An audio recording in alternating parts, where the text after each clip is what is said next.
অজু শিখছি 48 বছর বয়সে। বলবেন যে তার আগে কেউ অজু ছাড়া নামাজ পড়ছেন না? তার আগে হানাফি অজু করছি আমি, মানে আমাদের দেশে যেতে চলে। আপনাদেরকে অনেককে বলছি আমরা কি করি, প্রথমে হাতটা ধুইলাম, তারপরে কি মুখ মুখ ধুইলাম, ই করলাম, তারপরে আবার হাত ধুই না? এই সেকেন্ড টাইম হাত ধোয়ার সময় আমরা কিন্তু খেয়াল করে বা পয়েন্ট বানায়া এই জায়গাটা ধুই না। এখন প্রথম যে হাতটা ধুইছেন ওটা কিন্তু আপনার হাত ধোয়ার কাজ না, তার অর্ডার গুলো ঠিক রাখতে হবে না? এখন যে হাতটা ধুইতেছেন এখন কিন্তু আপনার একদম পুরো হাতটা এখান থেকে এখানে পানি লাগার কথা। এটা আমি 48 বছর বয়সে শিখছি, 38 বছর বয়সে আমি কাজ করছি। কিন্তু যখনই শিখছি তখনই আমি গার্ড করে নিচ্ছি নিজেকে।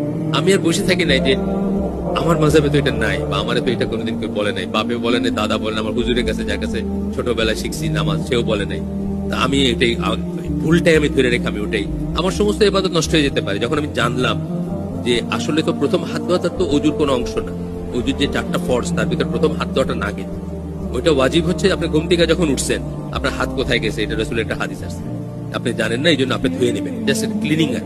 কিন্তু আসলে যেটা হাতের সিকোয়েন্সটা কি সেকেন্ড, হাতের সিকোয়েন্সটা সেকেন্ড, মুখের পরে হাত।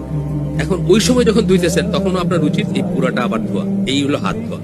এটা কোনোদিন খেয়াল করি নাই, জানি নাই, আজকে জানলাম। সামিনা আতানা, শুনলাম এবং মানলাম, এখানে কোনো না, কোনো ডিসপিউট না। আচ্ছা, এইটা বললাম আর কি, যে constant reviewing and ongoing correction. নিজের ভিতরে তাকায় দেখবো, ঠিক আমার তো জয়লাভ করার দরকার নাই, কারোর সাথে তর্কে জিতার দরকার নাই, কোনো গোষ্ঠীর চেয়ে বড় হওয়ার দরকার নাই, কারোর সাথে জিন্দাবাদে জিতার দরকার নেই। আমার দরকার হলে জান্নাতে যাবো।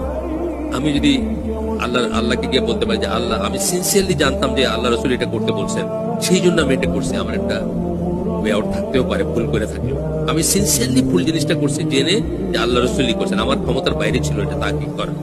কিন্তু আমি যদি গিয়ে বলি যে মিস্টার এক্স মিস্টার ওয়াই উনি আমার বলছেন, দেখি আমি এটা সারা জীবন করে গেছি, আর দেখলাম যে আমার ইবাদত হলো না, এটা কোন কিছু তো কোথাও যাবে।